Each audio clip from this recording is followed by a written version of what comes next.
Hi friends, welcome to Indian trader Telugu channel. So ఈరోజు కొంచెం లేట్గా స్టార్ట్ చేసిన, బట్ నేను ఒక ప్రాఫిట్ చేసేసిన.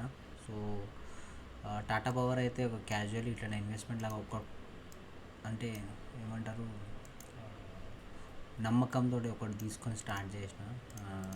ఏదో ఇట్లా తీసుకొని పెట్టుకుందామని హోల్డింగ్స్లో. బట్ ఏమైనా ట్రేడ్ చూసుకున్నట్లయితే టూ ట్రేడ్స్ తీసుకున్నా. ఒకటి 2500 సిఈది, 2400 800 పిఈది. ఇది 400 లాస్ వచ్చింది, ఇక్కడ 1600 ప్రాఫిట్ వచ్చింది. సో నేను ఏం చేశానంటే, ఇక్కడ మీరు చూసుకున్నట్లయితే 90 90 91 చేంజ్లో తీసుకొని 100కి అమ్మేసిన. ఎక్కువ రిస్క్ తీసుకోవాలనుకుంటే యాక్చువల్లీ యూజువల్లీ ఫ్రైడే కదా ఈరోజు 23 ఆగస్టు.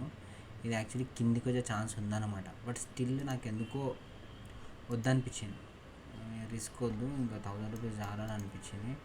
సో మనము ఇంతతో ట్రేడ్ చేసి ఇంకొక 1000 రూపీస్ స్పెండ్ చేసుకుంటాం అనమాట. So that's how it goes. Enjoy trading, subscribe to our channel and bye bye.